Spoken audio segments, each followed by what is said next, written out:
Bună, dragii mei, eu sunt Beatrice, bine ați venit la canalul meu.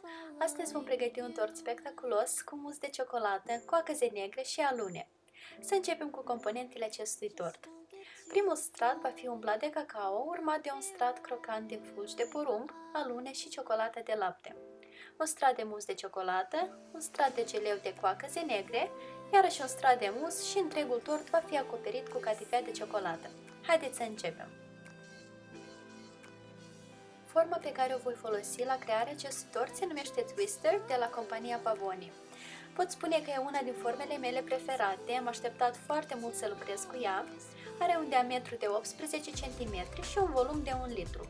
Cu părere de rău nu am cutia să vă arăt, pentru că a avut de suferit foarte mult în timpul de livrării, însă voi plasa denumirea și dimensiunile în descriere. Vreau să menționez însă că acest tort poate fi pregătit și într-o formă rotundă obișnuită, aplicând exact aceleași principii. Să începem cu blatul de cacao și pentru asta pregătim mai întâi ingredientele uscate: făina, praful de cacao și sarea. Amestecăm totul bine.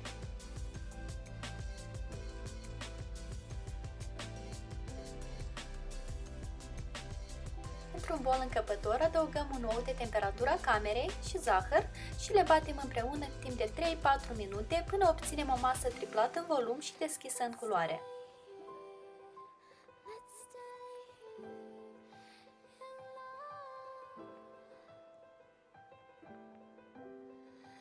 Cernem ingredientele uscate și le încadrăm în compoziția de ou cu ajutorul unei spatule.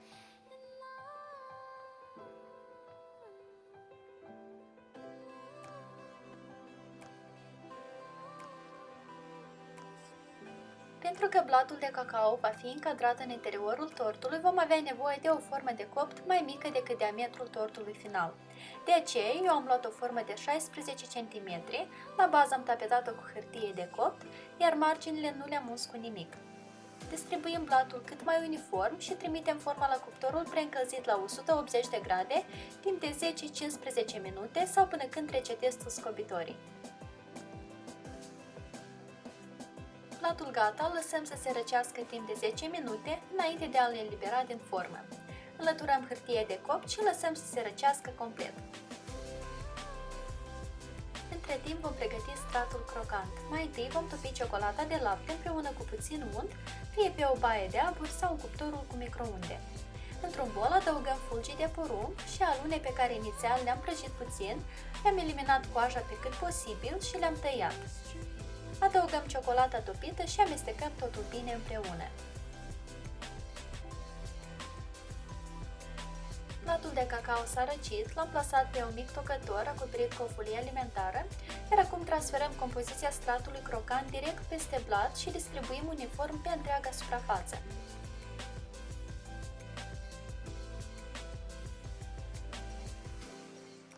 După care trimitem totul la congelator.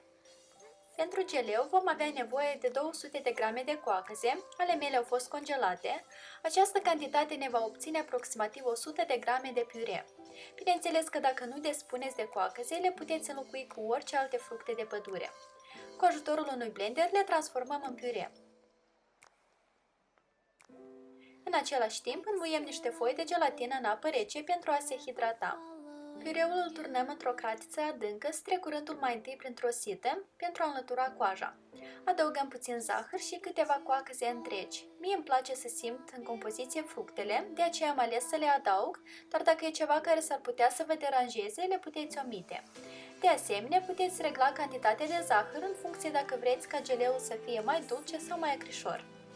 Înfierbântăm bine compoziția până tot zahărul se dizolvă. După care stingem focul și adăugăm gelatina înmuiată și bine scursă de excesul de apă. Amestecăm activ, gelatina trebuie să se dizolve în doar câteva clipe.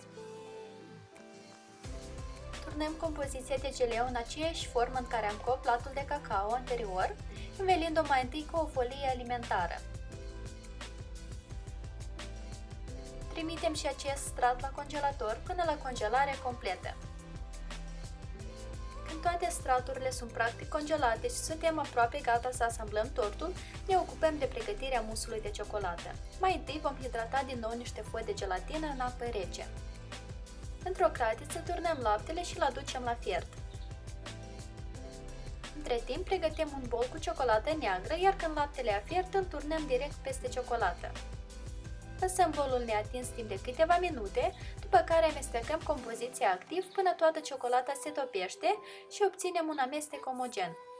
Vă recomand să alegeți o ciocolată de calitate pentru că gustul musului va depinde în întregime de gustul ciocolatei alese. Adăugăm gelatina înmuiată și scursă de apă și amestecăm din nou până se dizolvă. În cazul în care vedeți că gelatina nu se dizolvă, înseamnă că compoziția deja a devenit prea rece și în așa caz tot ce trebuie să faceți este să încălziți bolul în cuptorul cu microunde timp de 5-10 secunde. Vom lăsa acum compoziția de ciocolată să scadă la temperatura camerei, iar în alt bol separat vom bate frișca până la vârfuri moi. Pentru a se bate corect, asigurați-vă că frișca este foarte rece direct de la frigider. Dacă ciocolata vi se pare prea amăruie, puteți adăugați în frișcă puțin zahăr pudră, aici totul depinde de gustul ciocolatei.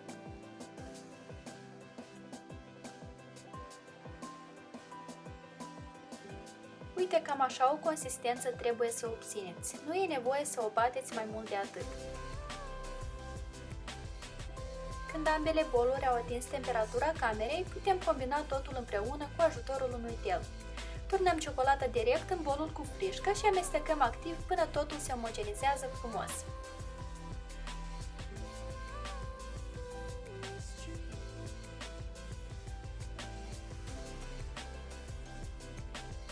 Și acum suntem gata să asamblăm totul.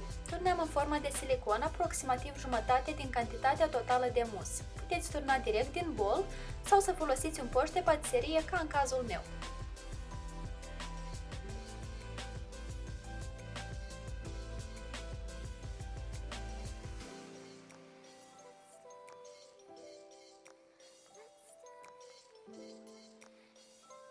Lovim forma de blat de câteva ori pentru a elimina toate bulele de aer din mus, în așa fel va scădea riscul de a obține găuri pe suprafața tortului la final.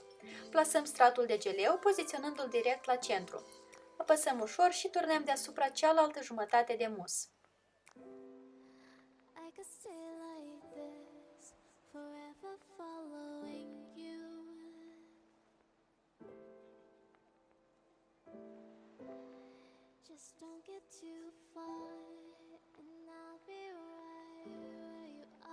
Iar la final adăugăm stratul crocant și blatul de cacao care sunt lipite împreună, apăsând ferm în mus.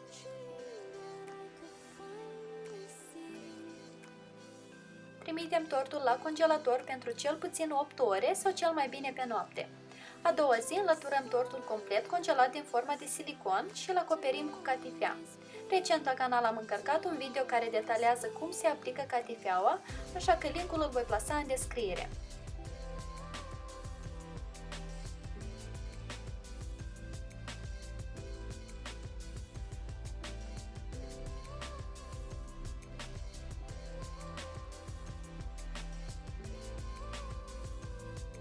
Tortul se decongelează la frigider înainte de a fi servit.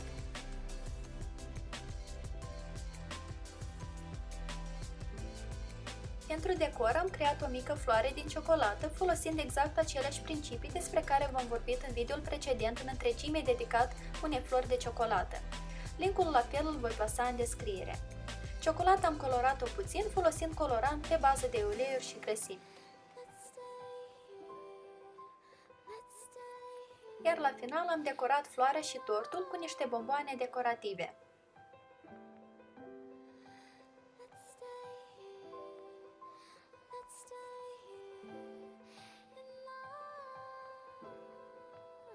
Tortul nostru este gata, a ieșit absolut superb, având nu doar foarte multe arome diverse, dar și câte o textură diferită la fiecare strat din compoziție. Pentru mine e mult mai mult decât un desert, e o adevărată experiență. Lista la toate ingredientele folosite în această rețetă, precum și linkurile menționate, le veți găsi în descrierea acestui video. Eu vă mulțumesc că ați fost alături de mine și vă invit cu drag să urmăriți și următoarea rețetă. Poftă bună! Pa, pa!